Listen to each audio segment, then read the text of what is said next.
All right, race fans, we're back. Ryan Aho, the legendary Burt Lehman, former editor of Full Throttle Magazine. You gonna bring that back? Is that done forever, Burt? Is that coming back? What are we doing there? It's probably done forever. I'm sad. It is sad.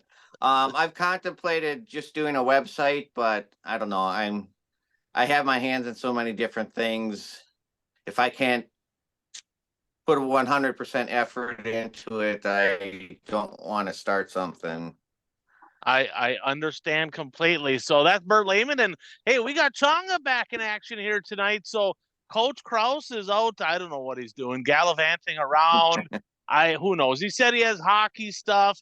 He's probably cuddling. I really have no idea what he's got going on. Trying on his new pantyhose. Trying on his new pantyhose. That very well could be. We're not going to judge him, but we heard rumors. It is what it is. But yeah, we got Chonga here, former Pier Stock champion up at the Proctor Speedway and former multi-time national champion crew chief for the 71A ride. How you boys doing tonight? Doing pretty good. Yeah, don't all speak at once here. Yeah. Okay. All right. I want to make sure, just so everybody understands, this is how this works. We have a lot of people that listen to the show, don't watch. So when you just nod, okay, they can't hear you. Okay, you gotta speak up. Don't be afraid to enunciate a little bit. Kind of reminds me of Major League, right? You got Bob Uecker, and he's got his old. Got anything to add? No color. Best color commentary guy in the business, right there, who says nothing, right? So you got to make sure you enunciate a little bit. So episode 249, guys, brought to you by Impact Health Sharing. So great product. If you're a business owner, if you're a family, if you pay for your own health insurance and you look at the end of each month and you're like, my goodness, I pay a lot of money. I mean, guys, I know people that are paying over $2,000 a month for health insurance. That is ridiculous. I mean, that's $24,000 a year, not even counting your deductibles. I mean, that's like unattainable for most people. And, you figure in them very high deductibles, and some people are like, man, I can only go to certain doctors. They got to be in network. Well, none of that applies with Impact Health Sharing. We're looking at families, guys, about $600 to $650 a month for a family, and deductibles are extremely reasonable. You can go to any doctor you want. If you want some info, if you want a quick, no obligation quote, if you want some info, shoot me a text, shoot me a call, 218-969-1380, or hit me up on Messenger. However you want, I can get you that information you need to keep some of that money in your pocket. Instead of spending it at health insurance places, you can spend it on race car stuff and fun stuff like that. So that's Impact Health Sharing by Ryan Aho. Hit me up and I'll see if I can help you out. So let's start out kind of on a somber note here, to be honest with you. And, let's face it, we're in the sports media world, so to speak. And, you look at any sport, right? It doesn't matter what sport it is, whether it's a Pat McAfee show, Stephen A. Smith, everybody's, you got public figures that are part of the sport and everybody's hard on them. And we're no different. We're hard on certain people. We're hard on the WISSOTA board. We're hard on WISSOTA employees. We're hard on drivers sometimes. We're hard on everybody. Guy that we kind of, made a target because he was in that position as head tech, Bill Engelstad, a longtime executive tech man for WISSOTA. He was a president of WISSOTA, president of the Iron Range Racing Association in Hibbing. Lost his life just this past week on Thanksgiving. Tough deal. And, it's no secret. I mean, we clashed. I mean, everybody knows that. It's not a secret at all. And it just is. It is what it is. We're both type A. We're both bullheaded, and we kind of set in our ways. But at the end of it, this guy was a dad, a grandpa, a friend of many. And let's face it, the racing community is getting smaller and smaller and smaller every year. But Bill Engelstad was a guy that I've known my entire adult life. He was part of the racing family up in the Northland. And, regardless of, how we saw each other in the racing realm, he's a human being. And, thoughts and prayers to his family and friends and everybody that knew Bill Engelstad. So that's a tough loss. That's a tough deal for the Northland and for WISSOTA Racing. And, I mean, life is short, and, sometimes we hammer on people a little bit. You look back and go, maybe I was a little too hard on him sometimes, but it was all part of the show. It was all part of racing. It was, it just is what it is. But, it's a sad deal nonetheless. And, that's going to be big shakeup there in Wissota Racing, because he was the guy. He was the head of Wissota Teching for, man, I can't even tell you exactly how many years. I mean, over 10 for sure, a significantly long time. And, the question is, and then they're not to this point yet. I mean, this is just all of a sudden, but who's next? I've a lot of people reaching out to me and they're like, who's going to step into that role? Who's going to be the next guy? Who's taking that spot? And I have no idea. I mean, some people are like, is it going to be Pagonis? Is it going to be Kenny? Is it going to be Dean Shoneman? Or maybe they take and they look a different realm, because let's face it, it doesn't matter who the person is, right? It is very, very difficult to know every single rule about every single class. That's a tough deal to do. Bert's, I thought Bert froze up there for a minute. So,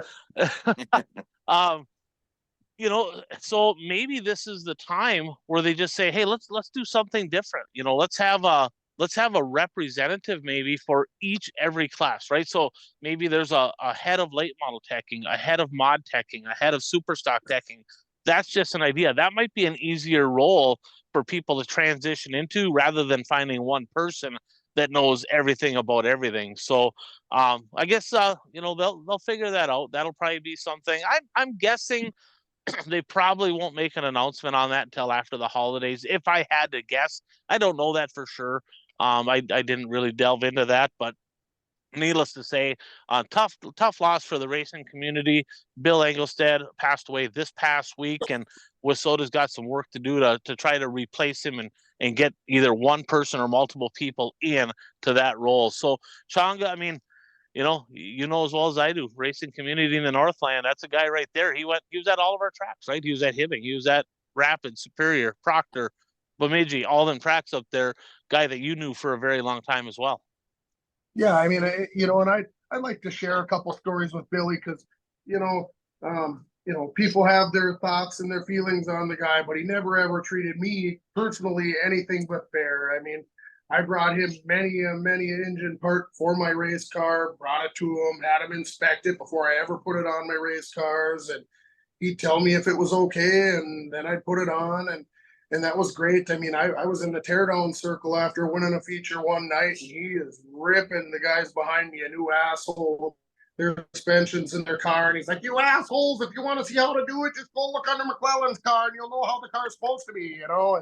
And it was kind of a proud moment, I guess.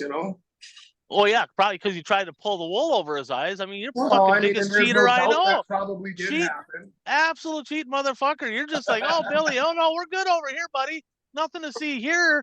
Yeah, I see how you worked. I mean, you should have did all the talking for me, because it didn't always work that way. I mean, me and Pravo, we were talking about the other day. It's like, well, neither one of us knew how to keep our mouth shut. Still don't. It's kind of a fault there that we have, but. I am the more diplomatic one, and yes, you are, for sure. Very creative, maybe. But it quite honestly, I mean, I was hard on him. Didn't agree with a lot of things or whatever. Nobody agrees with everything I do either. It's just nature of the beast, right? But he saved my ass more than once too. I mean, he did. I mean, I'll never forget being up at the Northern Nationals. And I was running a mod. My rookie year in a mod, had a hell of a season going. We got second in the Como series that year, and we got fourth in Wissota points. We had a good season as a rookie, and we're running good. And Rick Milinkovic had a super, and he says, "Hey, why don't you run my car at the Northern Nationals?" For whatever reason, Darren couldn't drive it. I think Darren was the wheelman at the time, and I'm like, "Shit, I'll run it. Yeah, hell yeah, let's do it." I mean, sounds like fun. Bert, I went out there. We absolutely whooped the shit out of him in the heat race by like a straightaway. I mean, just absolutely killed him. I'm like, wow, that thing's fast. I had some fast super stocks back in the day. That thing was pretty fast. I'm like, all right.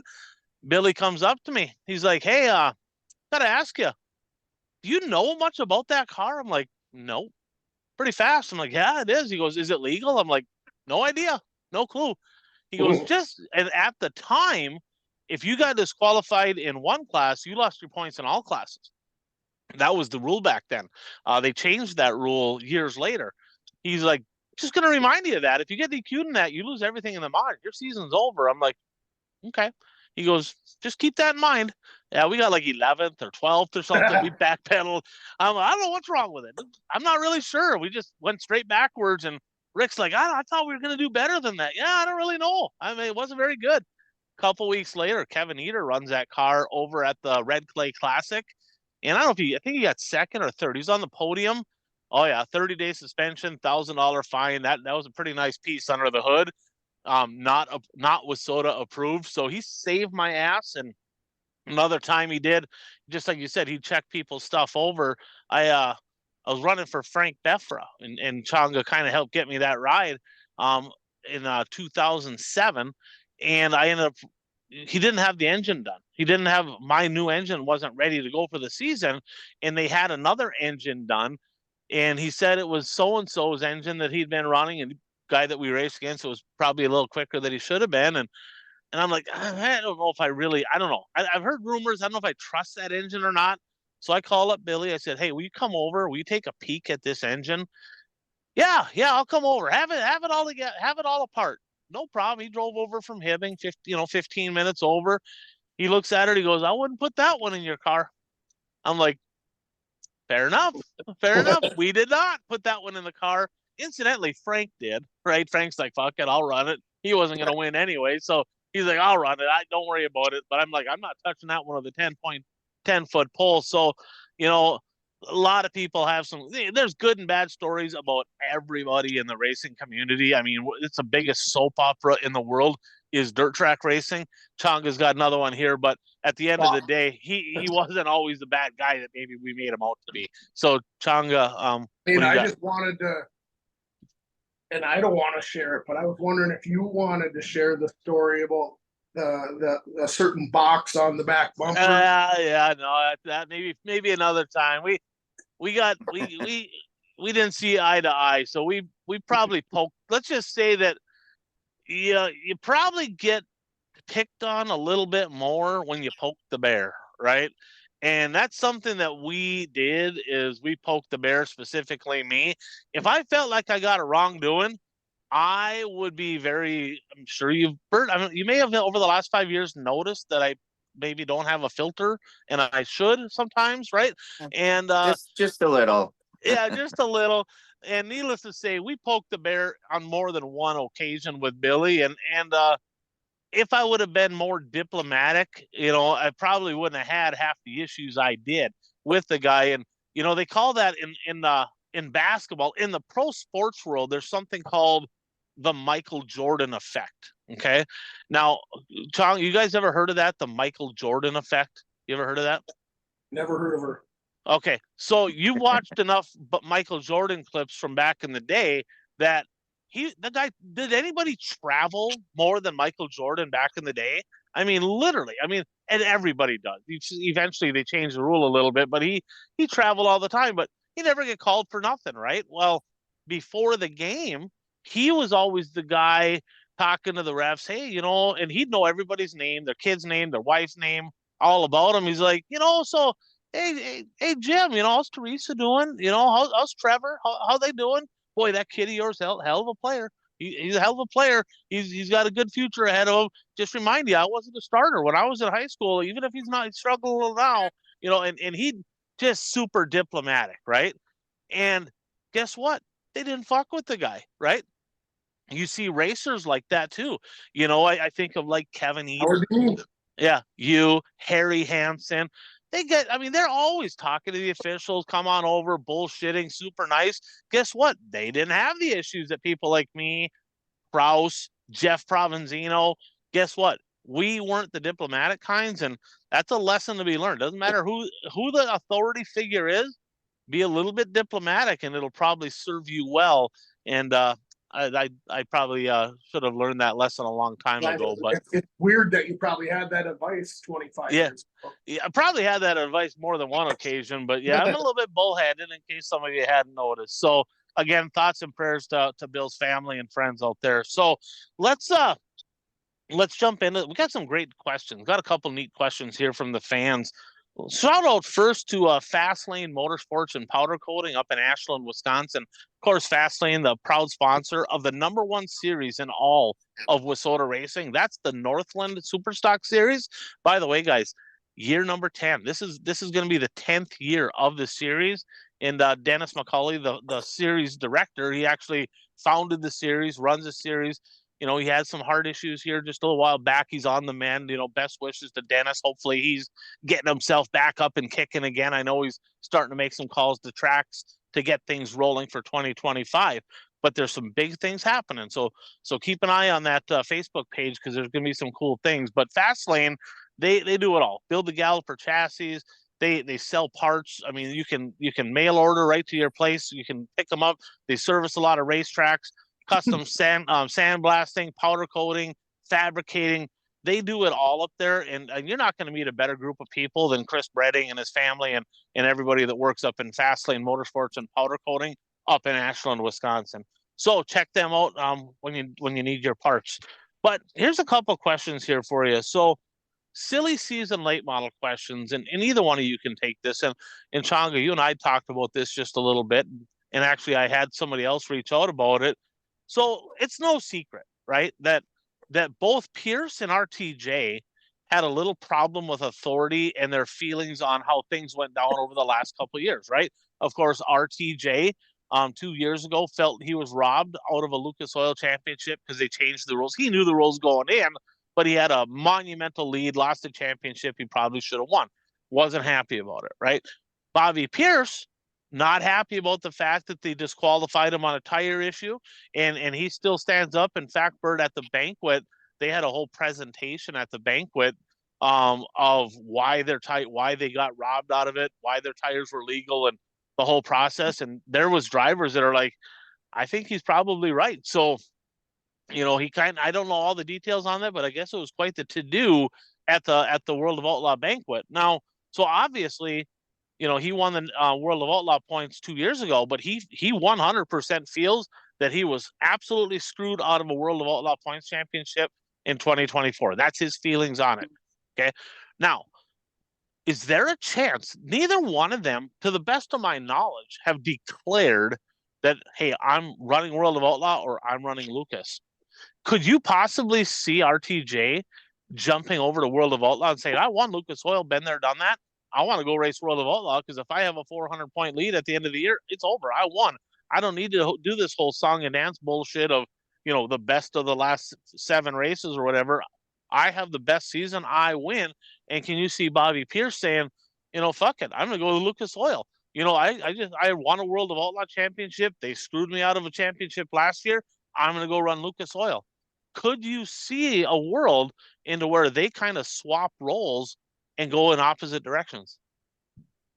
I could absolutely see them things. And I'm sorry, go ahead, Bert. No, go ahead. Go ahead. I mean, I could see both sides of it. You know, my first thought is seeing the Chili Bowl schedule. And I know that RTJ has some tentative commitments to run some cars at the Chili Bowl, and it does overlap the start of the Lucas schedule. So that might make the decision easier for him, perhaps. You know, knowing that he's a competitor, he's already won Lucas now. Maybe he wants to be that guy that's won them both and try to do that. Pierce, he might feel like he was screwed and say, you know, this, and same thing. I've already won the World Outlaws. I want to go win Lucas now so I can show that I've done it. You know, I know Pierce has done that whole going overseas and racing thing, but it's not like he could just or couldn't just say, the hell with it, I won't go do it, or I'll do it a different week so that he could be back for the start of the Lucas season. So, I mean, I could see it going either way for both of them, to be honest. Bert? Yeah, I mean, I'll use my famous answer as anything is possible. But but seriously, I could see Pierce going Lucas before I see RTJ going World of Outlaw. I don't know. I just think RTJ probably wants to, you know, back up another championship. I don't know. I just see him staying with Lucas, but I could see the odds of Pierce jumping ship higher than RTJ jumping ship.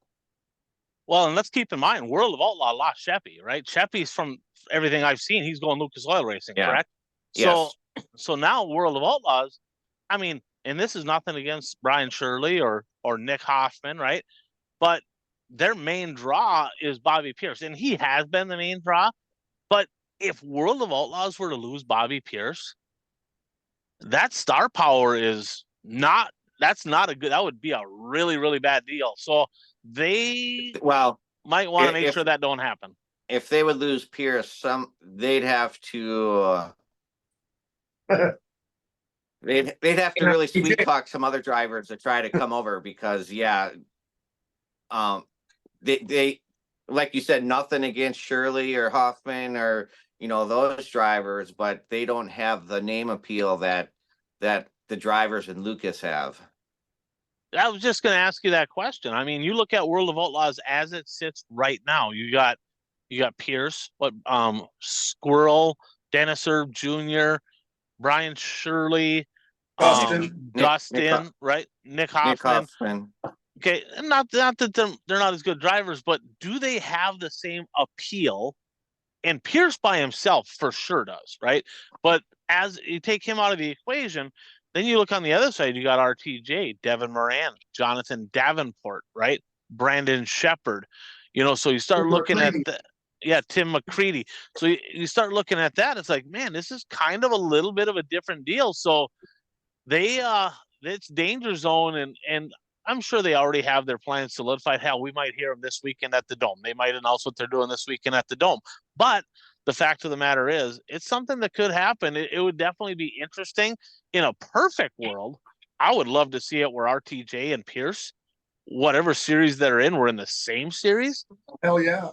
That would be freaking unbelievable. That, in my mind, is there any argument? And I know Devin Moran had a good year. He did.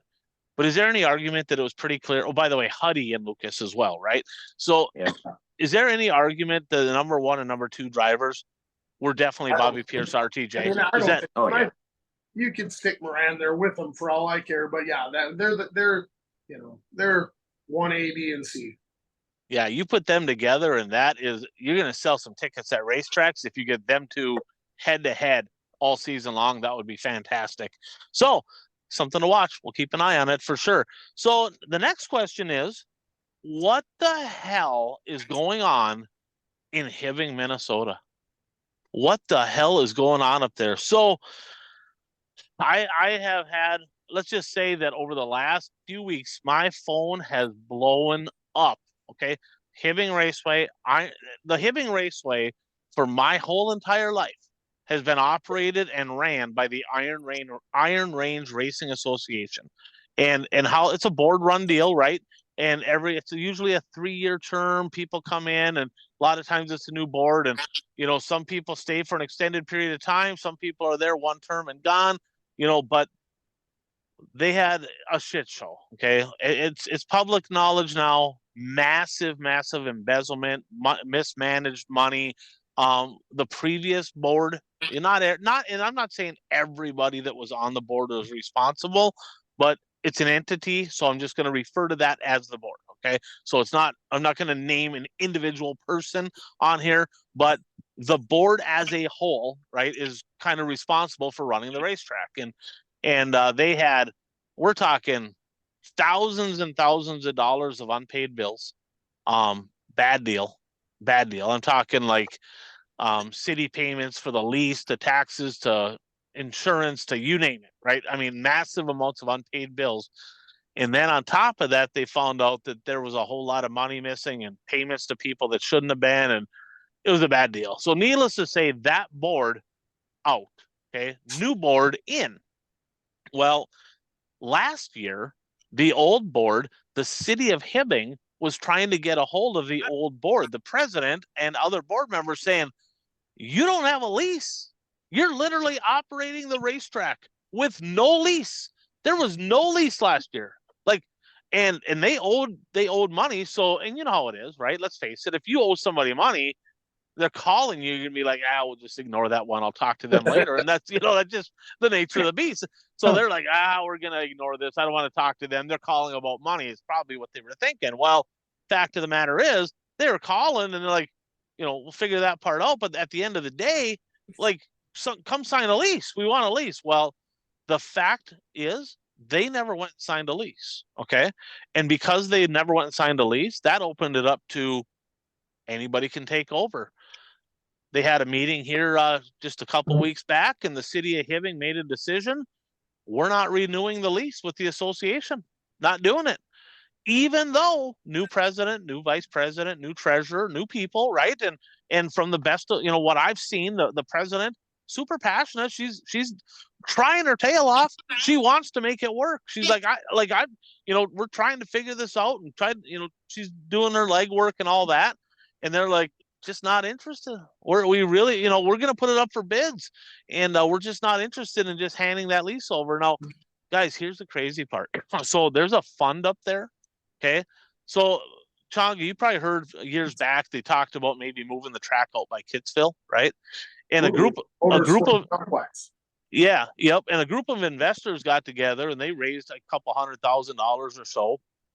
Some of that money had been used for things like the new handicap ramp, right? Well, that money's still there. They still have a fund. At the city of Hibbing has a fund for repairs at the racetrack. Okay, that money's still there.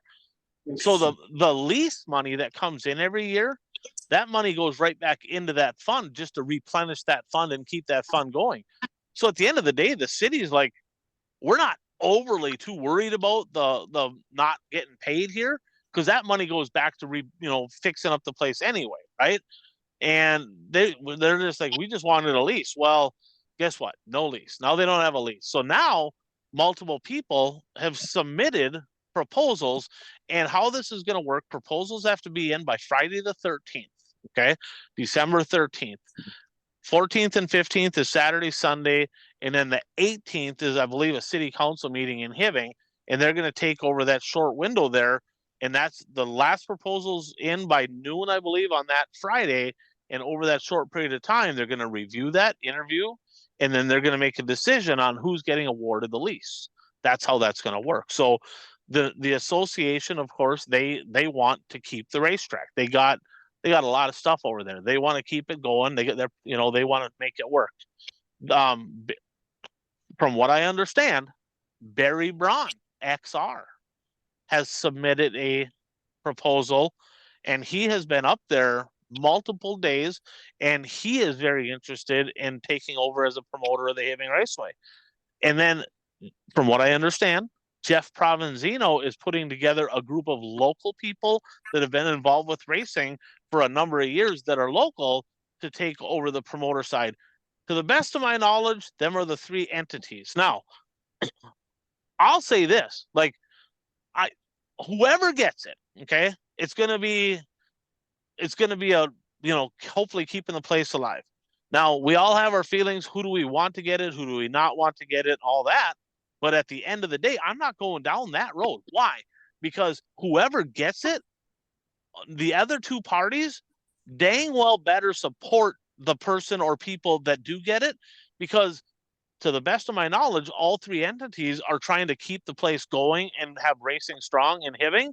So we can't have like, oh, fuck, if Provenzino gets it, fuck that guy. We ain't going to support it. And well, if the association gets it, that's bullshit. They can't do it. And if Barry Braun gets it, screw that guy. He's not a local. Can't have that. Can't have that. No matter what happens, it's kind of like when you're getting the nominees, the Democratic and Republican Party getting the nominees, and you got three people trying to get the nominee, guess what? Whichever one gets it, you better well hope as a party that the other two are like, hey, we support this person. That's kind of the same principle. Doesn't always work that way, right? All part of the racing party. Right. Yeah. It's the racing, at the end of the day, it's racing. So it's interesting. And it's all three of them, and the people are like, well, which one do you think? And I'm like, I don't know. I mean, there's pros and cons to everything, right? I mean, at the end of the day, it's like, you got Barry. He's done a lot of stuff in racing. He really has. And I know there's been stuff that has come out in the last couple of weeks that make people pretty nervous. He's not a local. He's not from there. So it's like, why would he want to run the racetrack? He's not a local guy. Provo, I can totally see why he wants to do it. He's been at the place for his whole life, and the people that he's put together have been there their whole life, and they're local. And then people are like, yeah, but he's never, he has ran a track. He was vice president in Grand Rapids. So, and then the association, you know, that's a tough one, right? Because we know how associations work. It's hard to donate your time for a long period of time. So there's pros and cons to every bit of it. Ultimately, it's going to come down to, in a couple weeks, we're going to know. We're going to know who the new promoter, or maybe it stays with the association. I don't know, but we will know what's going on up in Hibbing. And through this whole turmoil, guys, they tore the fucking North grandstands down. It's like, what the fuck, right? So, Bert, you've not been to Hibbing. It's a 3-part grandstands. The center part, very historic. That's the main structure, and then there's a south wing and a north wing. South wing is off by turn 1, north wing's off by turn 4, and there was some structural damage underneath it. The main support poles, the footings down on the bottom were messed up. And rather than going through the bidding process and just, you know, putting new footings in and fixing those support poles, which in my opinion could have been done. I've seen it. I'm aware of what was going on there. They decided to just go in and literally take $40,000 it costs to do this. They went in there with an excavator and fucking demolished the whole North grandstands. It's like, are you shitting me? Like, what are you doing? And so, I mean, that bad timing. I mean, that was a tough deal, but the city of Hibbing, ultimately, they want racing to work in Hibbing because there's not a lot of entertainment venues up there, and that is the main entertainment venue. That is a piece of Hibbing heritage that brings people into the community. They want to make that strong, but they just want to make sure they align themselves with somebody that's looking long term, not just a 1 year, 2 year, and I'm out. They want somebody to be like, hey, I'm going to run this. This is my baby. We want to keep this baby going strong. We don't want turnover every 2 years. So, yeah, she's a tough deal. Changa, you've been to the Hibbing Raceway many, many, many times. Your thoughts on this whole process going on up there? Oh my God, it's a lot. I mean, I guess, I might backtrack here, but I guess first thing, I guess tearing down the grandstands. I mean, watching that happen, it's kind of heartbreaking. But I mean, when you got 400 people in the stands, I guess it don't really matter, right? I mean, at the end of the day, we need to build the thing back. We can get new grandstands if we can build it back up, right? Who's the right people or person to do this? You know, I mean, Bravo and his group, and I don't know who was a part of Bravo's group, but I know that, I mean, racing's all he's known his whole entire life, and he's very passionate about it, obviously, still to this day. I mean, his whole family's been around racing. You know, he's a business owner in the community, and he cares a whole bunch, you know. Barry Brown's done amazing things for racing. You know, I don't really know what his agenda is, but there has to be one there. I mean, there's something in it for him to go in there and quote unquote save Hibbing Raceway, right? You know, maybe his credit is good enough to be the best person to do it. I don't know. The board, I guess I don't even know who they are at this point. I mean, it's so new, and I'm not familiar with all of the people.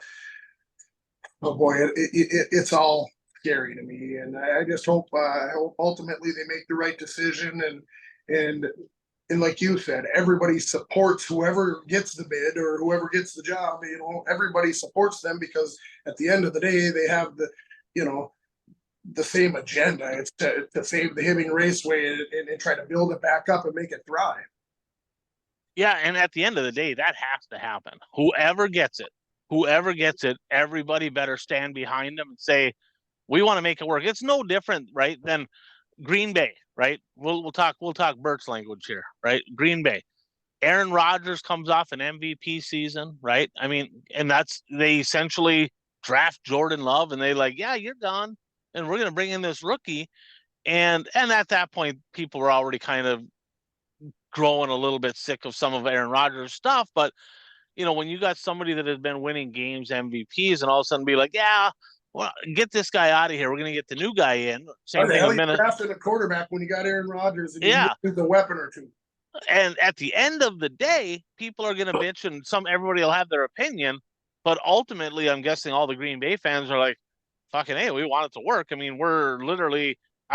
Jordan Love might not have been my favorite pick, but dang, I want him to do good because I want Green Bay to win. I do. By the way, I do not want Green Bay to win. That's not a thing. Speaking for Bert, but you know, same thing. I'm a big fan of Jordan Love and him throwing the ball to the other team. By the way. Yeah, maybe I should have went to Minnesota when they got Sam Darnold. I'm like, what the fuck are they doing? $10 million on this freaking clown? Are you shitting me? Like this guy Well, can't hit the broadside of a barn. But guess well, what? I have to hope he does good because he's a Viking, right? So Bert, go ahead. well, I was just gonna say, I mean, if you follow history, Aaron Rodgers is gonna be a Viking next year. That's I heard that. I heard it's already signed. I heard it's already a done deal. He has a documentary coming out. Did you see that? He No. has a 3-part documentary coming out, I think, on Netflix. He does. I swear to God, it was just on the McAfee show yesterday. He's got a 3-part documentary coming out.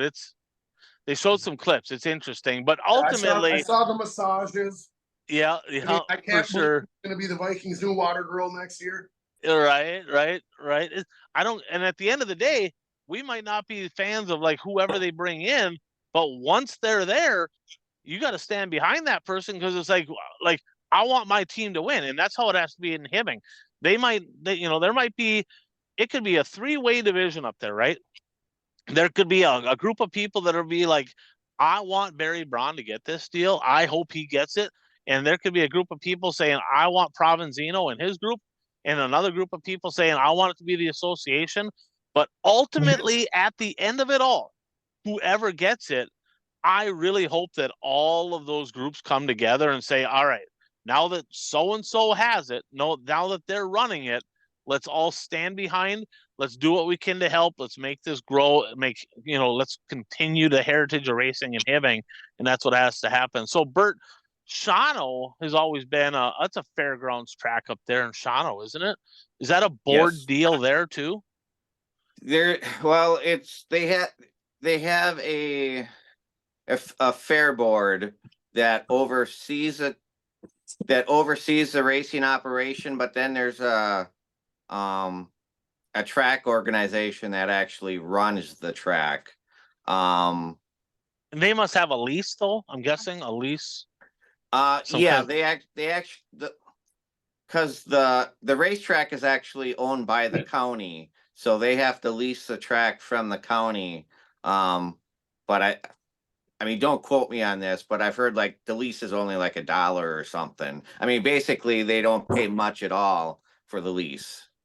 Oh no shit! Yeah, it's like 12,000 a year up in Hibbing.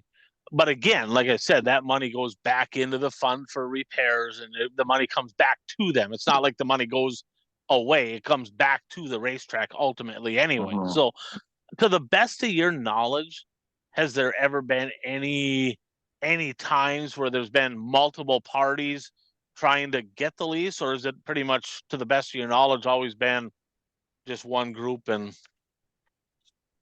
I mean, it's always been run by the Fair Board Association. Within, since I would say at least the 1980s, except for like one year, it was somebody actually leased the track and ran it weekly. Joe Vertigan was part of that group that ran the track that one season. Otherwise, it's been run by the Fair Association. I mean, back in the 60s, it was run by there were different racing groups in the area. So my knowledge is that it was run by a racing group like back in the 60s and stuff. But since the 80s, it's always been run by the Fair Association, except for that one year that I'm aware of.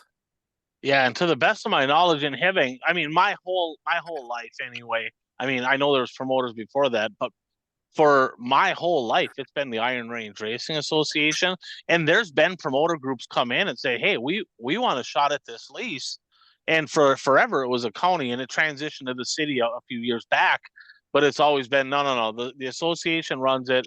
They have first right of refusal. We're not even putting it up for bids, but because of the events that transpired last year in the last few years, they said enough's enough.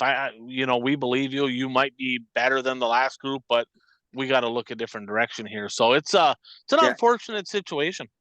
Well, I mean, it's always, I've talked on the show about the track in Sturgeon Bay and the track in Luxembourg. Those are two tracks that are on county fairgrounds land also, and the counties put those out for bid. And Luxembourg You know, there's been a couple of years where they were worried that they wouldn't get anybody to bid on it. So whenever, you know, you have a track that's owned by the county and it goes out on bid, you know, you're kind of, I mean, you're hoping that you find somebody good that will bid on it, because if you don't, you know, you're just, you know, there is no racing then. For sure. And one of the tracks that this has happened to, so Cheyenne Speedway over in Lisbon, you know, they actually, one thing led to another, and promoter took it over, and they ran like just a handful of shows last year, and nobody was really sure what was going on, if they were even going to have races anymore. Well, news dropped here in the past couple days that Mike and Kara Hendrickson, I believe with the help of Myron Shockert and several other people, they actually have a lease now. They're going to be running the Cheyenne Speedway in Lisbon, North Dakota for the 2025 season and beyond. I don't know how long the lease is, and bringing back WISSOTA. They had transitioned when Bitker took it over. They're kind of leaning towards the IMCA deal, but they're going to run WISSOTA Streets, WISSOTA Midwest Mods, Inex Legends, mini stocks, hobby stocks, which are like pure stocks, and Gen X late model series. That's kind of expanding as well. And sounds like they're going to run about a 12 race season up there to kind of get things going. So congratulations to them, and good luck to you up in Lisbon, North Dakota. So it's not bad everywhere. Just hopefully they can figure out in Hibbing. Positive thing in Hibbing, though, is the cities behind it. They want, you know, the city's not going out. We just want to close this place and move on. They're like actively like, we want this place to go. It's important, so that they have the backing of the city, which isn't the case in all areas, and it is the case in Hibbing. So that's definitely a good thing. The next question we have here is late model schedules. Now, let's face it, Bert, we've talked for a long time about why everybody's just stepping on each other's dicks all the time. It just never ends, just nonstop, right? And I got this question here.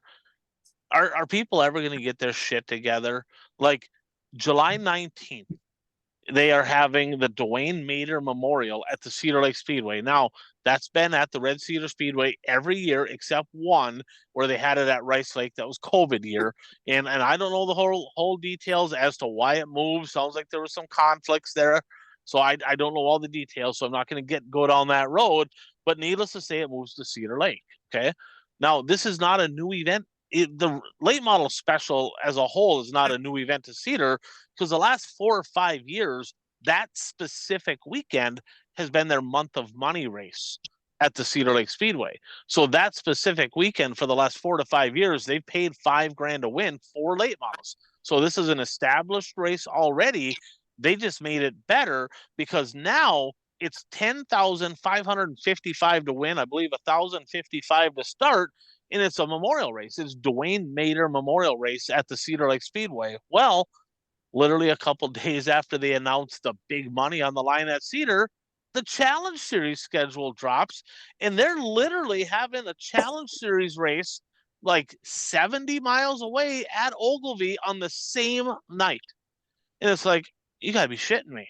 So that specific week, right? Thursday is a Tanner Byholm Memorial at the ABC Raceway in Ashland. Friday is a Twin 25s that Troy Powers and Jonathan Powers are very instrumental in at the Gondikla Speedway in Superior. Saturday was going to be Ogilvie, and then Sunday, Granite City Motor Park. Well, I don't know who's to blame for this. I really don't, because to the best of my knowledge, Chris Steppen's friends with everybody at Cedar. He works there. I think he's pretty good friends with everybody involved there. At the same point, he runs the Challenge Series, right? So ultimately, he's responsible for that. And to me, it seems like it would be easier, and I get it. Scheduling is not, but you'd think in a perfect world, you'd be like, I guess Ogilvie's out. Let's try to just have a Cedar Lake, a Challenge Series race, and keep the 4-night swing and do that. But it's freaking the beginning of December. You have several months to figure some shit out and move some stuff around.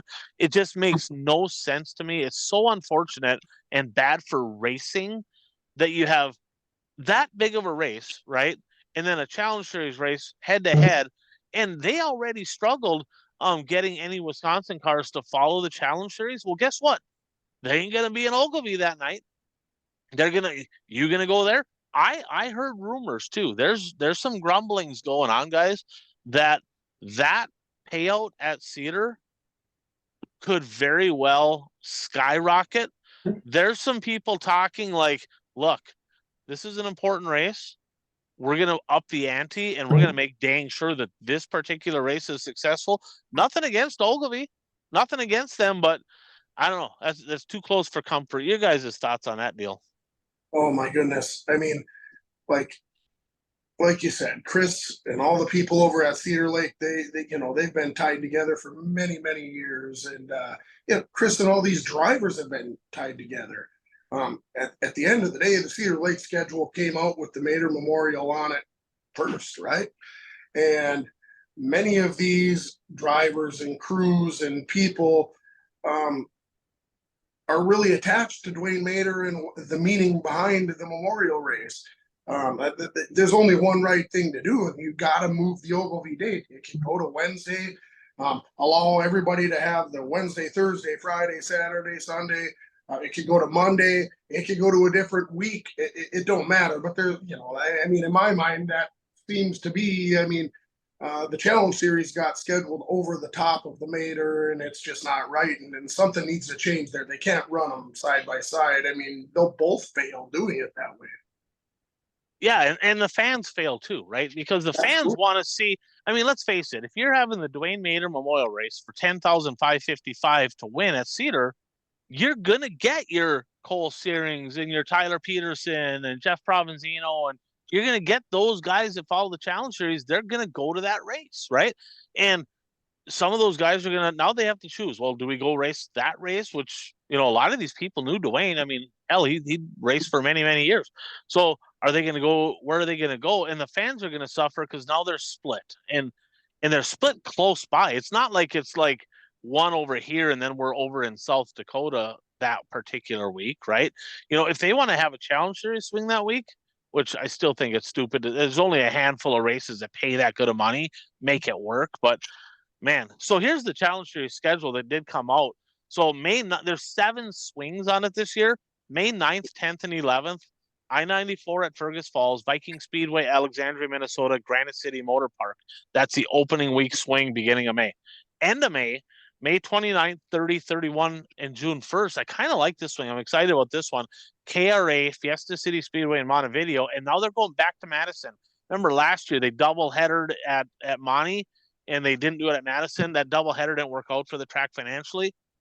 So it's going to be KRA, Monty, Madison, and then over to their one race only in the state of South Dakota. They're going to the Casino Speedway, Watertown, South Dakota on June 1st. No Aberdeen, no Huron. They've all transitioned. They're all doing their tri-state stuff. No more Challenge Series. And then we're 2 staples right there that were on the Challenge Series schedule. July 4th and 5th. I believe that's I think that's the border battle. July 4th and 5th, I believe, is the border battle. I think at Gondik Law Speedway. So a double-header Challenge Series race at Gondik Law. And then we talked about it, the 17th, 18th, 19th, and 20th. We talked about that. August 8th and 9th, a Wisconsin doubleheader, Red Cedar Speedway. They did not go to Menominee last year. They are back in Menominee this year. And then Rice Lake on Saturday. And then August, then we come into Labor Day weekend. You got the Silver 1000 at Proctor, Wissota Classic in Grand Rapids. And then Hibbing, whoever has it, they're locked in on the schedule for the Labor Day shootout that Saturday and Sunday. But here's what's interesting. I don't know if you guys saw this. Bert, did you see this? Did you see the Challenge Series schedule drop?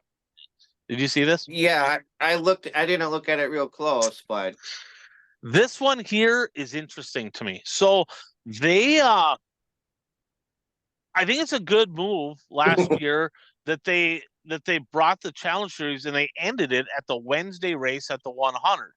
I mean, why not end the Premier Series of Wissota, the Wissota Late Model Challenge Series? That's their series. Ended at the Wissota 100. That makes sense. Now they're ending it with a double header on the Wissota 100. So me, right, I'm looking at this going, well, that makes sense. Okay, Wednesday, Thursday, because they ran Wednesday, Thursday, Friday, Saturday. Okay, so Wednesday, Thursday would make sense, right? That's fine. Tuesday, Wednesday. Tuesday, they added another day to the 100. I'm just looking at this going, to me personally, right? I'm sitting there going, I already think this event's one day too long, right? Like they could have, in my mind, got rid of Wednesday, just go Thursday, Friday, Saturday. You didn't need Wednesday, Thursday, Friday, Saturday, in my opinion, right? Everybody's got their own opinions. Now they added another day, and I don't know if that's going to be tied with practice or if everybody's going to race on Tuesday. I'm not sure how that's going to work. That'll come out. But the Challenge Series is going to run Tuesday, Wednesday. So them late model drivers, guys, are literally going to have to be over there Tuesday, Monday to park, right? Monday to get in there and park. So Monday, Tuesday, Wednesday, Thursday, Friday, Saturday. You got to be there all week. I don't know why they did that. It makes no sense to me. It is what it is, but I guess we'll see how it works. But I on the outside looking in, I'm like, that is kind of one of the dumber things I've seen. Your guys' thoughts on that? Well, oh, sorry. It just puts to me, it just puts a financial burden on the drivers and their crews. I mean, and I'm talking from, granted, I went in the 90s, but when MJ raced in the WISSOTA 100, we'd go Thursday, Friday, Saturday. So, I have to take vacation on Thursday and Friday. So now you're going to force somebody to take vacation for a full week if they want to race there. And, and then we would stay in hotels. So, you're adding how many extra nights of staying in hotels for traveling teams. And granted, a lot of teams now have the big toters, so they just stay there. But it just costs more for the race teams. And quite honestly, looking at the grandstands, right? You look at the grandstands at the beginning of the week at the 100, it's a ghost town. The crowd was good on Saturday. That was good. But the Wednesday crowd sure the hell wasn't good. The Tuesday crowd's going to be worse I would have to think, right? So I would be surprised to see if they're going to get a good turnout in the crowd for Tuesday and Wednesday. That's just it's a very interesting deal. Another thing they did is I don't know if you noticed, no XR Northern Storm Series this year. So the last couple of years, they had that 1 week long mini series. Last year it was Princeton, Ogilvie, Hibbing, Proctor, Ashland, Superior, I think, or Superior Ashland it was. Yeah, it ended in Ashland. Ended in Ashland. This year, no XR Northern Storm. Now, I saw Barry posted, stay tuned. So he might have something up his sleeve for some kind of other series. I'm not really positive what he's got going on. Look for an announcement though from Barry on an XR Northern Storm series to possibly happen. It will, however, not be tied in with the WISSOTA Late Model Challenge Series. So that's an interesting deal. So that's something to keep an eye on moving forward. But yeah, some interesting stuff there. Changa, go ahead. So here's a question for you two. Over under 4.5 drivers that follow the entire challenge series. Ooh. Under. I'm gonna go over.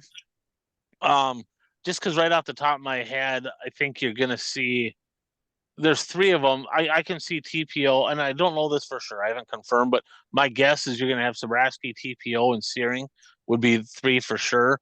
And I think that you could probably find 2 more. It'll be interesting to see. I know that some of the range drivers, right?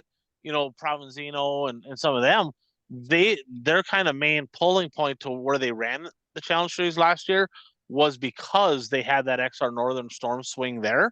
Right. And I talked to Pravo, and he said, I ran the beginning of the year so that way I could stay in contention for if I needed a provisional to get locked in to that 20 grand to win show if I had to, and that's not there anymore. So I would say you're gonna be pretty close. 4.5 is pretty light. I think it'll be over that.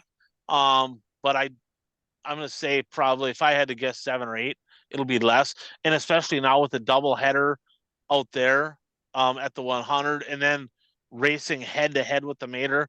I did talk to some drivers, a couple drivers, and they prefer to remain unnamed. They don't want no drama or whatever. But they said, I just hope that they get their senses together and can make something work so that we don't have the Mater and the Challenge Series show running against each other. So there's plenty of time to fix that. Let's hope that happens. I did, however, remember I made a bold prediction last week that they'll move the big deal. Ogilvy is going to be hosting the Big Deal Mod Show XR on the Own the Mod series, and they're of course head to head with the Prairie Dirt Classic now, right? And I said that's going to move. There's no fucking way they're going to stay there. Barry messaged me. He goes, by the way, that is not moving. That is the date. It is staying there. That will be the date. And he said, yep. He goes, there's a few guys that might not show up. He goes, but don't be surprised. He goes, in my opinion, there'll still be some late model guys there. He also said, might have less UMP cars, but probably have a lot more WISSOTA cars, which is true because the WISSOTA cars did not really go to Mississippi Thunder for whatever reason. But Ogilvy's kind of a hotbed for WISSOTA racing, and the WISSOTA cars and USRA cars, they compete very well. They're pretty close to even, so it'll still be a good show regardless. But he said that is not moving, so I guess time will tell. But we'll let's be honest. Let's be honest. Streaming wise, I can watch the Prairie Dirt Classic, or I can watch that. What are you going to put on? Yeah, PDC. Right. It's not close, and that's nothing against Ogilvy, and that's nothing against that mod show, but it's the PDC. And some people are like, it's overrated. That might be fine, but I'm watching it. That is my favorite event of the year to watch, and it's not close. Best, if not the best race that happened last year. Yeah, 100%. So I know which one I'll be watching, and let's be honest, I'll probably have two screens on, and I'll probably watch both. So that, I mean, not everybody will, but that's probably what I'll do. So talking about big races, is there anything bigger than the one coming up? Now, before we get into that, I want to shout out to one of our great sponsors here, Daytona 1 Performance Lubricants. So Buck, the founder of Daytona 1, in the Hall of Fame, the NASA, yes, aerospace, NASA, the real NASA Hall of Fame, specifically for lubricants. Guess what, guys? He's the only individual in the NASA Hall of Fame for lubricants. The only one. That's a tough deal. NASA is a big deal, right? Dirt racing is great and all that, but NASA aerospace, that's a big deal, right? And if you're in the Hall of Fame for lubricants, guess what? You're a lot smarter than this guy, and it's not close. Okay, let's just be honest. They have a lot of great products. I mean, everything from tire treatments, tire cleaners to engine lubricants and gear oils and power steering fluid and grease and assembly lube and you name it. They have a lot. I mean, anything in the lubricant industry, they have it. This guy's very intelligent. And if you're going to the PRI show, he's actually going to be speaking at the PRI show. I would do yourself a favor, go meet this guy, go talk to him, get educated on all the great products that they have and learn about some of the stuff they're doing at Daytona 1.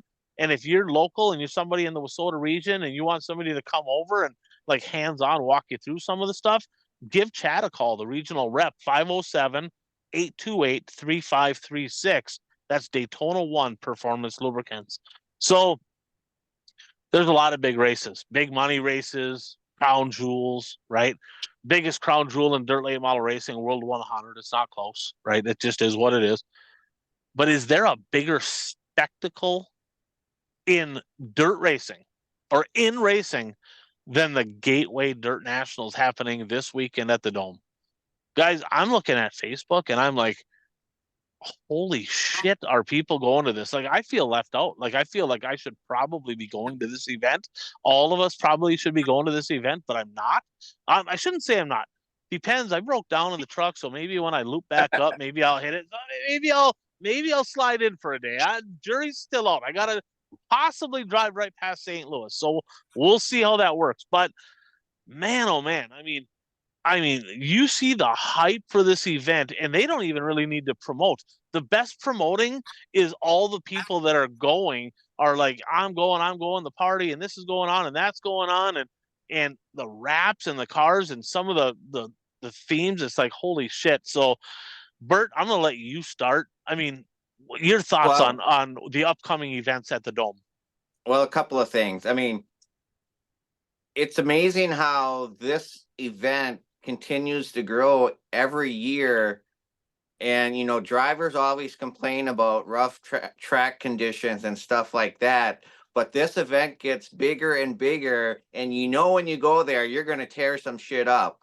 And, and all these, I mean, there is a best appearing car award for both the modifieds and the late models. So that's why, you know, there's these new wraps. But I mean, all these drivers are putting new tin on these cars, and after one lap, it's gonna be there's gonna be tire donuts on them. You know, some of them that just be ripped off the car after a couple of laps.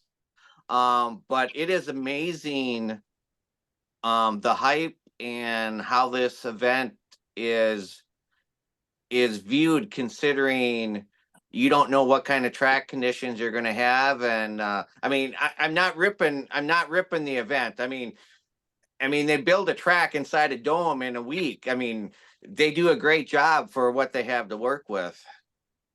I'm gonna be honest with you. If the track was smooth, it'd be a shitty show. It would be terrible.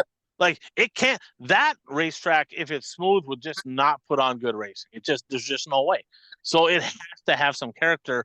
And to add to that, I mean, when you're tearing shit up going 60 miles an hour as compared to going on a big half mile, I mean, rough there's not, yeah, it's a little hard on stuff, but it's not even close. And let's face it, some of these drivers are pretty freaking crafty. So they might tear both sides of their car off, but you know what they're going to do, Bert? They're going to take the tin off. They're going to pound it all flat. They're going to sell it, right? They're going to raffle it off. Oh yeah, they'll make more money. And then you look at all the different themes with some of these drivers, Bobby Pierce, Turbo, there's a lot more than that have a special themed body, but then they have special themed apparel, special themed die cast, all that. This is a absolute great opportunity for dirt track racing. Oh, Bert, I think you cut out there a little bit. Bobby Pierce is a master of am I back? Yep. Bobby Pierce is a master at one of a kind wraps and then selling merchandise around it. I'm not a big Bobby Pierce fan, but I'm a diecast collector, so I have a whole ton of Bobby Pierce stuff because his wraps are so cool that I buy his diecasts. Did you hear that, Changa? Did you hear Bert say that he hates your boyfriend? You know. Well, You gonna take that shit? So, Bert, I don't know if you know this, but Changa's kind of been dating. I don't know if Bobby's aware of this, but Changa's kind of dating Bobby Pierce. Bobby probably has no idea. And then you have the audacity to say that you hate him. I don't know how I feel about that. Wait a minute, I'm dating Bobby and Abby. Okay, all right, fair enough. I don't think either one of them are aware of this whole deal, Yeah, but I'm pretty sure there is 100% you have a bigger man crush on Bobby than you have a crush on Abby, and that's not close. Okay, so that is what it is. But just to give you some shit there, but yeah, Bert hates Bobby Pierce. Fair enough, I got that. I want to say something too, like, you know, and he was right on. I mean, they build these fantastic bodies and fantastic lettering, and they're so fancy and so awesome. But aside from, you know, the whole $1,500 to win the nicest looking car or the coolest looking car, I mean, that's a big deal for their graphics guy too, right? Oh yeah, their graphics guy, hey, they win that deal, that sells them graphics. Let's be honest. I mean, and it's kind of bragging rights too. Out of all the cars you've seen so far, because there's been a lot of people posting like either pictures or little, you know, videos online about, you know, hey, here's our new car. Is there one that, I mean, there's one that stuck out to me where I'm like, oh my fucking God. Zane DeVilbiss' mod is badass. I don't know how it looked on a racetrack, but holy shit, is that thing cool. Who else? Anybody else that stuck out to you guys? Well, I like Jonathan Davenport. It's kind of plain, but you know, it's got the big horns on it. Yeah, that one looks good. Changa, any that stuck out to you so far? Yeah, I like Pierce's. It's cool, and like you say, he always has a theme, and it sells shirts, and it sells all kinds of other things. I kind of liked Rusty Schwanks. You know, the hot pink was kind of cool. I mean, there's a whole bunch of them that I can't even think. The Millennial Both of the Farmer's car Shepherd looks cars were badass. awesome. B Shep Actually- and Steve Yep. Shepherd, both of them are awesome. Tyler Carpenter's car looks really cool. I was gonna say Millennial Farmer Zach Johnson's car looks Mhm. badass. Cody Yeah. Bauer's car, Cody Bauer, his late model, that thing's pretty sexy. There's a lot of really cool looking cars, and we'll watch over the weekend, and we'll touch on a few of them. But I mean, boy, the hype. I mean, that event, it's an absolute gold mine. But I'm kind of torn. They got some funky rules. Rules came out, right? And I'm like, there's a couple things that kind of stuck out to me, right? So they had there's a sheet, kind of the do's and don'ts, and kind of a little guide, right, to the Gateway Dirt Nationals. One of them is no strollers. So Bert, if you came with us and you drank too much, we'd have to fucking carry you.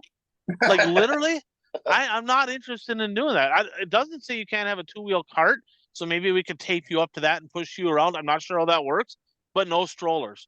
No posters. I thought that one was honestly weird because you think WWE and all the posters and all the hype, and I get it. They don't want people blocking people's views, but the no posters deal is, I actually did think that was kind of a cheesy rule. They must have their reasons.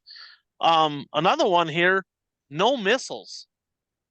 Well, what the fuck? What good is that? Like, literally, I literally bought a missile launcher. I was gonna go, and if somebody fucked with my guy, I was gonna light their ass up on the racetrack. But no, they got to go ahead, take the complete fun out of this deal, and I'm like fucking out all this money because I can't return it. It pisses me off, so I'm probably gonna stay home just because of that. Another one, no glitter. Literally, the Frisky Motorsports girls are there. So I don't understand how the Frisky girls can be there and no glitter. That doesn't You seem don't to want to work. go home with glitter on you. That's not Yeah. good. Life will get I'm gonna say that there might be a few people going home with glitter on them. I'm just saying. So I'm not really sure. I mean, how do you have the Frisky girls there and no glitter? I don't really. That doesn't seem. I don't know where they're going with that rule. But yeah, kind of some interesting rules. Few WISSOTA cars. And maybe Bert, you got a couple Wisconsin guys you want to mention, but few WISSOTA drivers.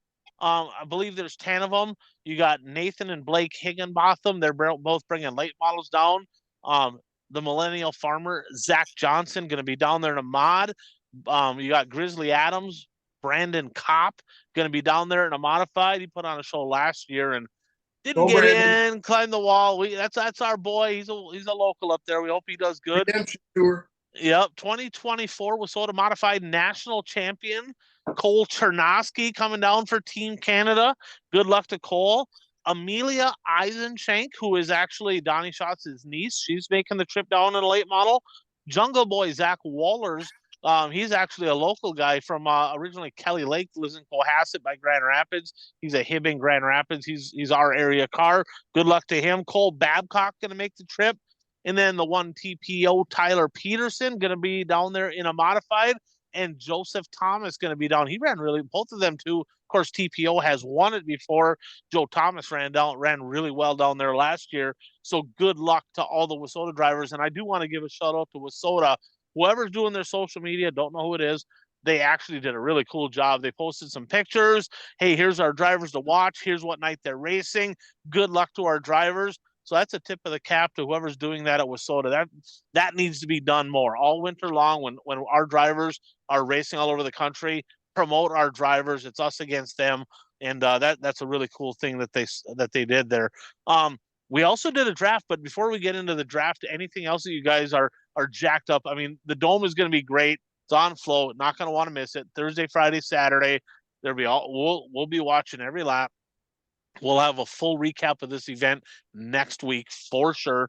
But anything else that you want to touch on leading into the Dome before we jump into who some of our predictions are here, some of our picks?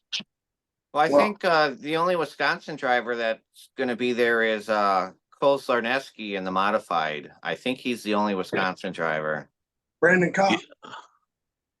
Oh, well, I'm talking from Eastern Wisconsin.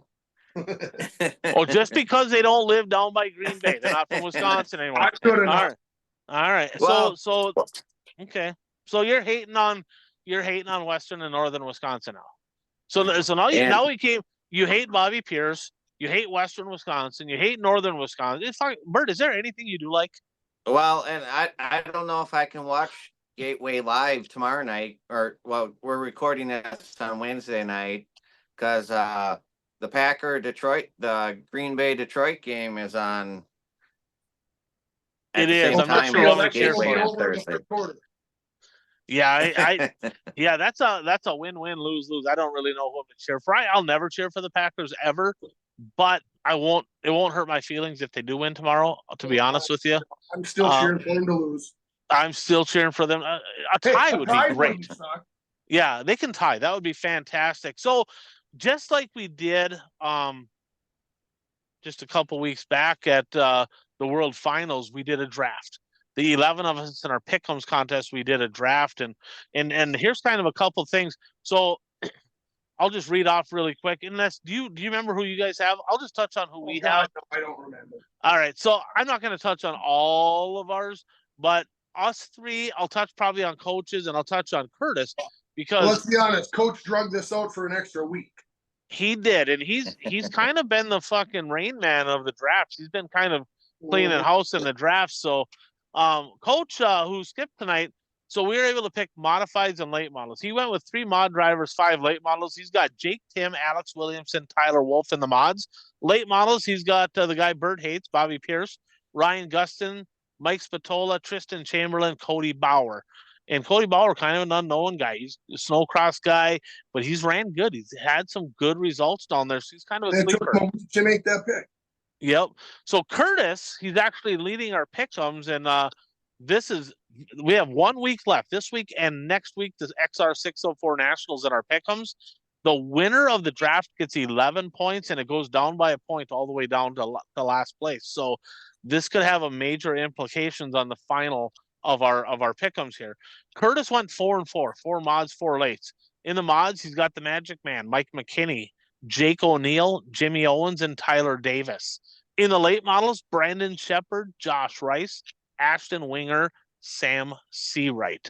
So, Bert, I have yours here. Do you have yours in front of you, or you want me to read them off? I just wrote mine down. I have RTJ in the late model. You guys wouldn't let me take them in the mod. Well, actually, somebody else took them in the mod already. Tanner English, Joyner, and Brendan Overton are my late model drivers. My modified drivers are Rodney Sanders, Cole Sarneski, Chaz Baca, and Bollinger. Ray Bollinger, you got Chonga's boy there, Chewbacca, Chaz Baca. he kind of. We'll talk about that. He kind of. We won't talk about that. Yeah, we will. Don't worry about that. So Chonga, you don't have yours in front of you, but I do. So That's you good. went 4-4 as well. In the modifieds, you got Drake Troutman, you got Michael Ledford, Tanner Mullins, and Trevor Neville. In the late models, you got the El Paso Express, Ryan Unziker. You got the chassis builder for the old 45J, Johnny Broking chassis builder. You got Rusty Schlenk, you got Benji Hicks, and you got Daniel Adam. That's your 4-4. I went with, and this is either going to kill me or it's going to hurt me. It's going to kill me or it's going to hurt me, or it's going to be good. So we get points in all of the feature races and all the B main races. Okay, that's what we're getting the points in. And so obviously, if your drivers make the feature, you have a better odds of winning this whole deal.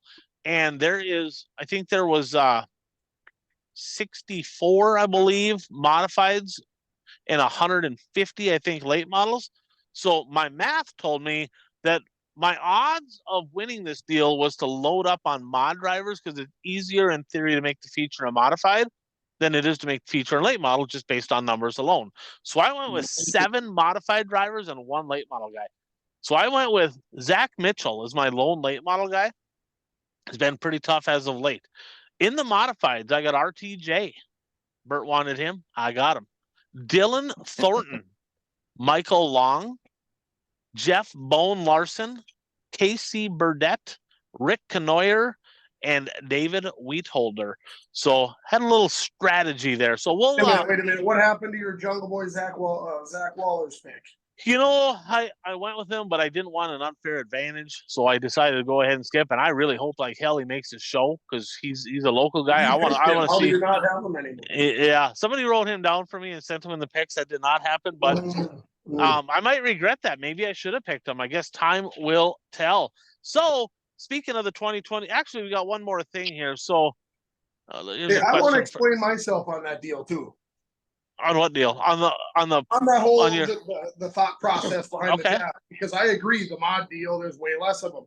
So like my first 3 or 4 picks were all mods, and I wanted to pick 2 Thursday, 2 Friday guys, right? So in my draft, I got 2 Thursday mods, 2 Friday mods, 2 Thursday late models, 2 Friday late models. But I took the mods before the late models just because they appear to be more important, right? So Yeah, that was my yeah, and hopefully that doesn't work for you. I didn't even realize it. I ended up loading up. I got 6 drivers, I believe, on Friday, I think, and 2 on Thursday. Turns out I do have 8 drivers on Saturday, just like everybody else, right? So I had I was talking to Dano, talking to Philto, I was driving on the road. I want to give one of our buddies here a little shit, Changa. Okay. You were my right hand man. You were the crew chief. So he's like, I was talking to Andy Gramala today, and he's looking for a pit lift. So if anybody's got a used pit lift they want to get rid of, let me know. Shoot me a message. Andy Gramala is looking for one. And he's like, I gotta have a pit list because they decided partway through last year that we're gonna kind of be done with it. They sold everything, changed their mind. They're gonna race again, is what they're gonna do. Okay, so and he said, boy, I'm kind of by myself, and it's just getting way too hard to race without a pit lift. Now, Changa walked away, but I think he can still hear me. And I'm like, are you fucking shitting me? And I get it. All the racers today are like, yeah, it is way easier to race with a pit lift for sure, right? Shout out TP Fab, Tyler Peterson. But the fact of the matter is, I look back at how things have changed over the years, and Bert used to pit with MJ, so you can relate to this. But I mean, now if you don't show up, if you're racing a lot, if you don't show up to the racetrack without a pit lift, people look at you, they're like, well, where's your pit lift? What are you doing? Right? What are you doing? Incidentally, these are the same people that forget to tighten their lug nuts and the tires are falling off. So I don't know if maybe that's coinciding. I'm not sure. But I mean, I remember when we raced, I mean, it was, I started with a steel jack and then I had an aluminum jack and jack stands. And then we had the bumper lift or whatever with the modified. That's what we had. Like high tech when we had that. Yeah, that was super high tech. And you start thinking right through all the years. And it's like, it was a big deal. Like, if before we really got in depth, it was open trailers. You had a generator, you had an air, you hopefully had an air compressor with you, jack stands and all that, cordless impact wrench. And before the cordless, it was one that plugged in. Then I think back to when my dad raced, right? And it was a steel jack. Hell, I've seen people with bumper jacks at the races. They literally had there was no air. Freaking lug wrench. Yeah, they had the T-bar, and if you were really fancy, you had like the spinning thing on the T-wrench, right? So you could just hold on to it and spin it, not have to spin it in your hand. And boy, I remember my dad, hey, fill up the air tank. Make sure you fill up the air tank when you bring it with. Air compressors weren't a thing. If you needed to blow a tire, if you needed to pop it on the bead, you went down to Jim Rupar and Micah Rupar at the Midwest Racing Trailer, and they would pop it on the bead, and now it's like these fucking racers today, I better not hear anybody cry and whine about how fucking hard it is. Like, are you shitting me? I mean, like, the tools that they have today compared to what we raced with, compared to what, like, my dad and them raced with back in the years, this ain't even fair. It's just too hard to race without a pit lift. Gramala, what the fuck? What the fuck?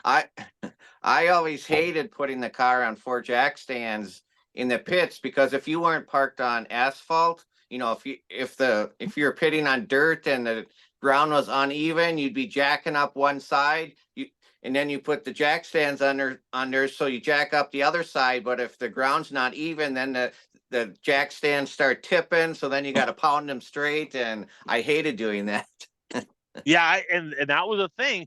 And then all of a sudden they started coming out with the jack stands that had the the big pads on them, and some of them just had the whole underneath of them was one piece of plating underneath it. And yeah, I'm telling you, things have sure changed. I mean, you go from scaling a car with grain scales to digital scales, to now they don't even scale, right? They just literally have spring smashers now, and it's like, scale the car. Yeah, I mean, maybe at the beginning of the year, we don't do that during the season.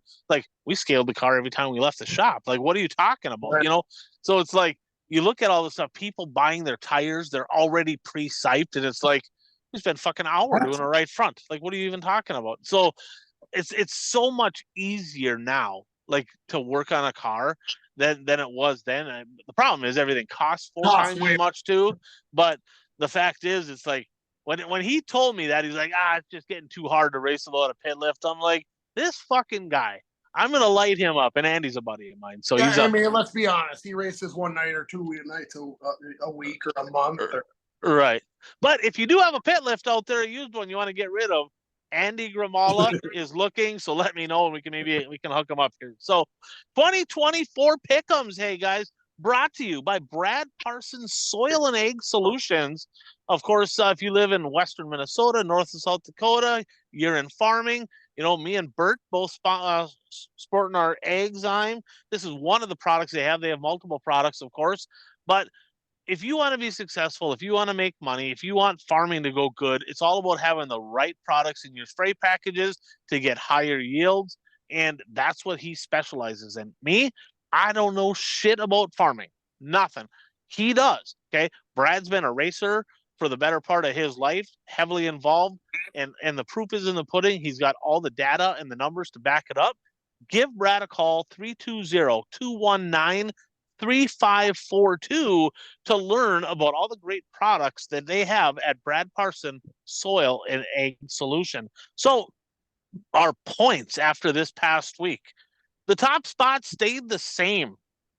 Curtis at 461. Peter!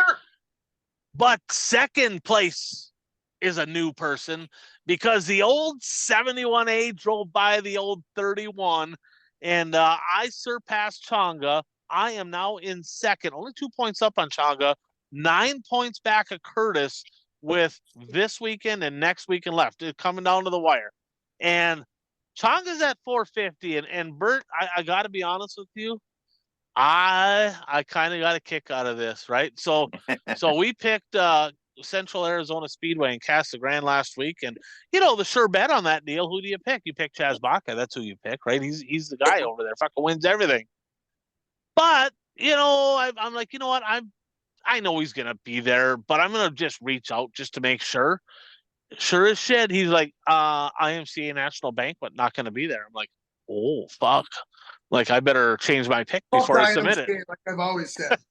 Yeah, so I'm like, I better go ahead and change that pick. So I take a couple different drivers, and Changa's picks come across the board, and he's got Chaz Baca both nights in the modified and also in the IMCA stock car. I'm like, oh, that's going to sting just a little bit there. So Changa last week, how many points did you get? A big fat 0. A big fat 0. I got Me 5. too. You got 0 also? Did you have Most Baca people also? did. Bert, you had Baca too, didn't you? In the stock cars. In the stock cars, I know Dano got 5 and I got 5 and gained a little bit there on Curtis, and I laughed, and I'm like, that'll teach you for not checking. So yeah. Some like I'm his crew chief forever. He doesn't even fucking give me a tip once. Just once, give me a tip. So Bert, John Tardy used to come over to the shop, help out. He'd work on Jeff's car. He'd come out to the shop after bullshit, help, late at night every once in a while. And guess what? I helped them out. And Changa used to be, why the fuck are you helping? We're racing against them. Like, why the fuck would you scale this car? What are you doing? Why would you help him? Make him safe. I didn't say make him as fast as us. I just make him safe so he ain't spinning out. Yeah. In no way, shape, or form did he want me to give him a competitive edge. He would have been fucking mad if I did. Now, him and I are competing. Yeah, but we're teammates. You play to win the game. That's what you do. Long story short, I'm still going to beat you. You ain't got a chance. That could happen. All right, so Uper at 385, 1 point ahead of Bert. You can jump into fourth this week, Bert. Got Dano right behind you guys at 378. Worker B at 365. Coach at 362. 2 points ahead of Man Bun Dan at 360. Bromance 325 and Beefcake, old Kenny, down at 281. He's kind of in the struggle bus. And, Brad Parson, myself at Impact Health Sharing, Matt at AMSOIL, and then Kent Workerby, we all threw some money in. So whoever does win this deal at the end, we get to pick a driver next year that we're going to throw a little bit of money at and give back to some racer. Kind of a cool deal that we're doing for 2025. So this week, of course, we have our draft. That's a big deal. That's a 11-point deal if you win that deal. But we also he always does. Kraus will probably win. He's the god of the draft. Yeah, I won one of them, by the way. I won the first one, but I didn't win any since then. Kraus won the last three. I don't remember who won the other one. Was it Bert? Did you win one? I got second. No, I've never won one. You never won one? I don't remember who won the other one. Keep getting second. Right. Needless to say, we're picking all 3 nights of mods, all 3 nights of late models, and then we're gonna pick. They have the showdown on the coast, 604 late models at Golden Isles, 20,000 to win at Golden Isles over there. That one on Hunt the Front TV. So I'll say who I have, but Bert will go you, Changa, and then me. So Bert, who do you have at Golden Isles? Cody Overton. Changa? Mark Whitener. The Magic Man, Mark Whitener. That's who I have as well. All right, let's go to the 3 nights of modified action. Bert. Mike Harrison, TPO, RTJ. Okay. Changa? I believe I have Harrison, Jordan Grabowski, Harrison. And I went RTJ, Tyler Peterson, RTJ. Late models, Bert. Tyler Carpenter, Bobby Pierce, Tanner English, winning it all this year. He's pretty good there. He runs pretty good there. Changa? Oh, I went Turbo, Bobby Pierce, Turbo. That's exactly what I did. So we're not going to gain on each other in the late models, but we can in the mods, and we're not going to gain on each other at the showdown on the coast at Golden Isles either. So what the hell's Curtis got?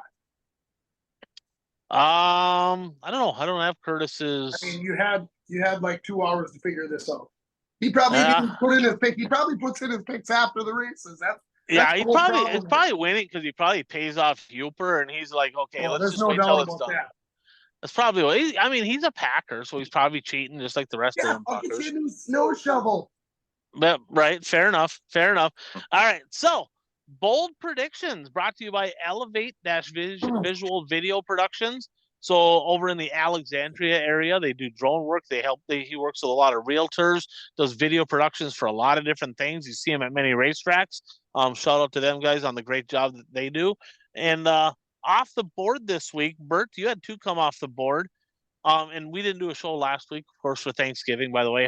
Hopefully everybody had a great Thanksgiving.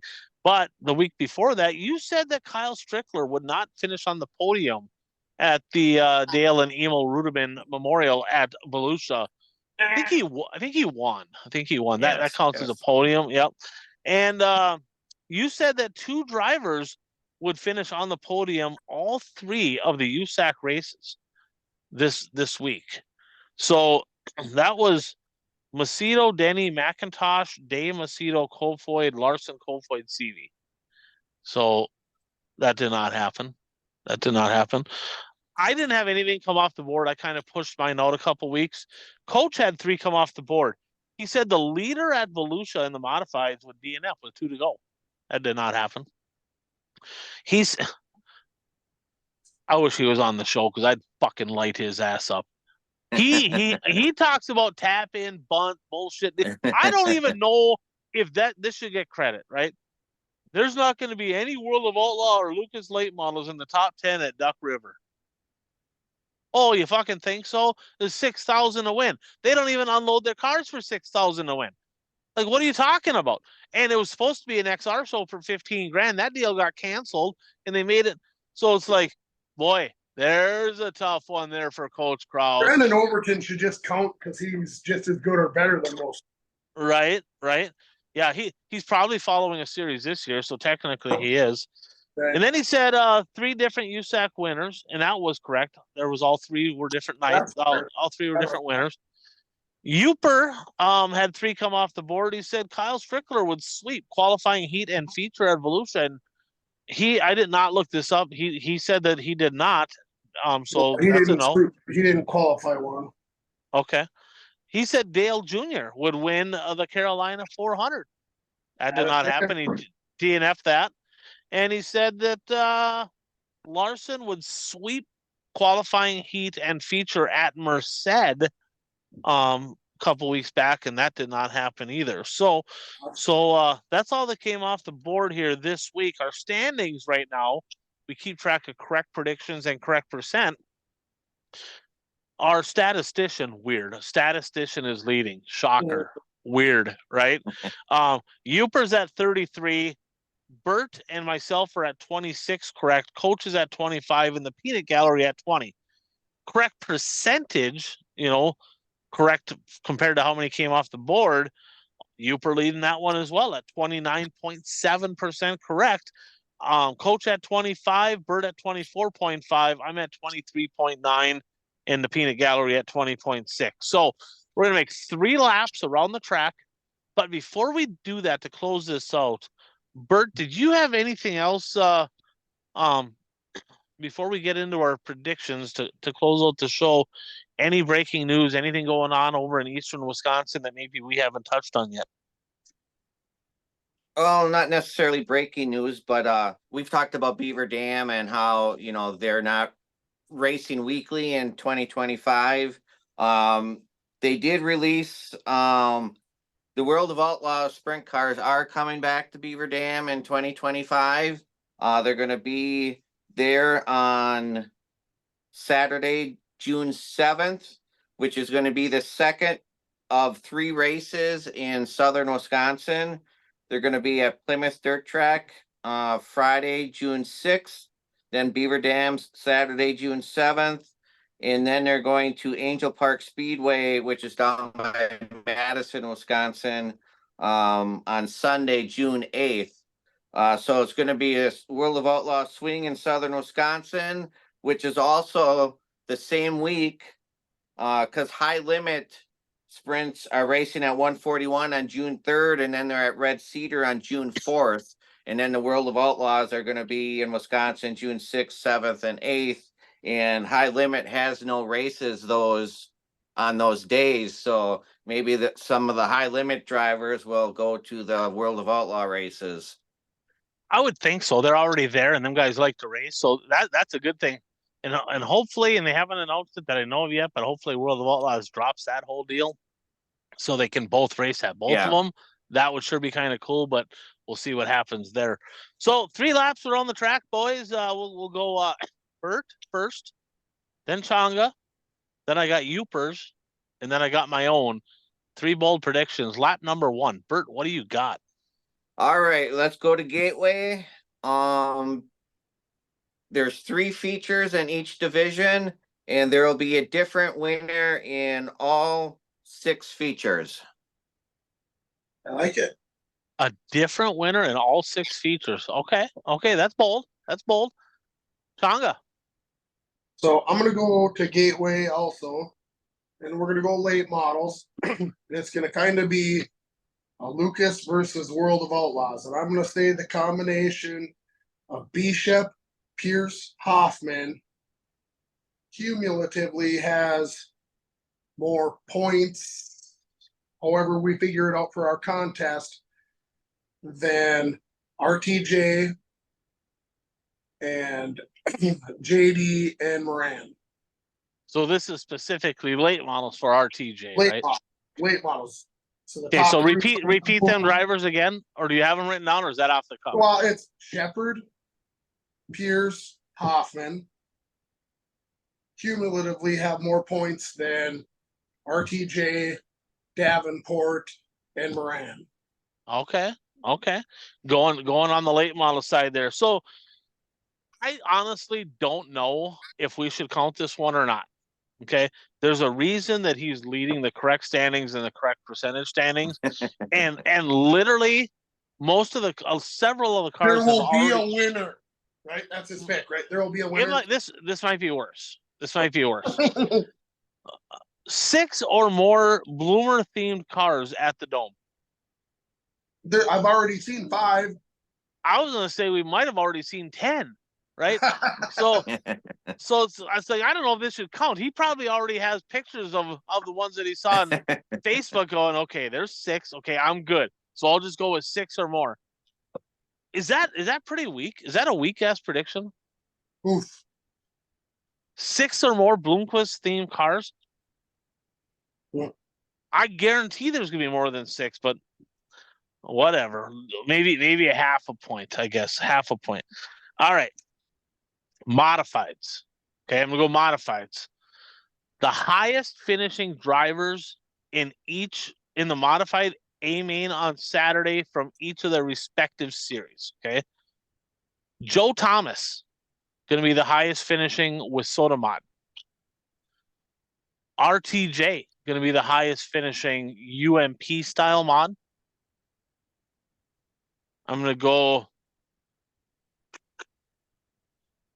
I'm going to go Rodney Sanders to be the highest finishing USMTS mod. And IMCA, I am going to go with Dylan Thornton. So why is Dylan, RTJ UMP? Because his car is UMP rules. He's got a UMP car. It's not an IMCA car. So RTJ, it's a UMP rules car. So RTJ, the highest finishing of the UMP style cars. Joe Thomas with Soda, Dylan Thornton, and Rodney Sanders in the USMTS. Interesting. I like it. All right, Bert, lap number 2. Stay at Gateway, and I'll say RTJ will podium in both the modified and the late model. On Saturday. RTJ on Saturday, podium, yes. Yeah, the big show. In the main features. Yep, modified and late model for RTJ. Okay. Changa? Holy smokes. I wasn't even prepared for this, so I'm winging it totally. Oh, yeah, 2 hours to get ready. You knew you were on the show. I mean, we do predictions every time. What are we talking about? No, I forgot. I'm new to this, right? I've done it like 3 times in my life. All right. So this one's for Bert, okay? Bobby Pierce will have 2 podiums. Podium both nights. Pierce is going to podium both nights. Okay. So that's going to be opposite of what Uper says, because his second prediction is this. Bobby Pierce going to DNF on Friday, but he's going to make it in on Saturday and drive. I don't think they have provisionals. Past champions get a provisional. Do they have a past champions provisional? Yes, okay. They do. Okay. So anyway, however he gets on Saturday, he's going to get up and get into the top 5 on Saturday. DNF Friday, top 5 in the A main on Saturday. That's bold. For Pierce. That'd be a hell of a run. That'd be entertaining. See him come for the back to get that done. That'd be fun to see. Yeah. Yeah, for sure. He'll be charging. All right. Late models at the Dome. In the top 10, at least 5 of the top 10 drivers on Saturdays will not have been in the top 10 in points in World of Outlaw or Lucas Oil in 2024. So at least 5 non-points drivers are going to be in the top 10 that weren't points guys in 2024 in Lucas Oil. All right, Bert. I don't know if they have a count, but I will say there will be at least 6 rollovers throughout the weekend. Wow. Well, I mean, I don't imagine we're going to miss many laps I mean, collectively, so we can keep track of that. So at least 6 rollovers. So, Chong, I got to be honest with you. This fucking guy. I mean, he hates Pierce. I mean, right? the average is like Now he wants people to fucking roll over, right? Unbelievable. This guy, I'm telling you, hates Western Wisconsin, Northern Wisconsin. Yeah. All right. Changa, what do you got?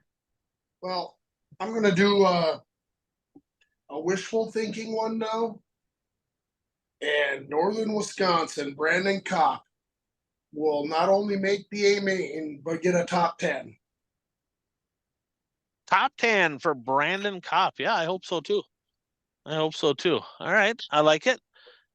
So Uper's third and final prediction, late models. Brandon Shepard will podium both nights and will win either the prelim or Saturday's A main. He'll win one of the two, but he will podium both nights in his return to Rocket. Brandon Shepard.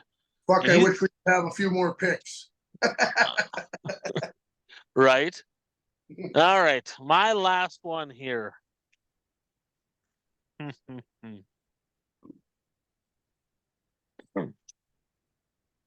Modifieds at the Dome. Top 10 in the feature.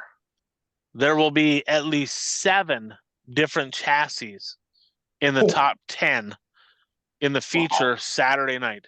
7 different chassis minimum in the feature Saturday night at the Dome. I'm jacked up for the Dome, boys. It's a spectacle. It's a good event, and who knows? Maybe I'll make my way up there if things go right here, but probably not going to happen. But you just never know. But hope everybody has fun there. It looks like there's an absolute shit ton of people, and it's gonna be a great event regardless. So tune in on Flow. You're not gonna want to miss it. It's gonna be highly, highly talked about on social media, probably all the way through the holidays. So with that said, as always, I'm Ryan. That is Bert. That is Changa. Thanks for tuning in to the One to Go Show.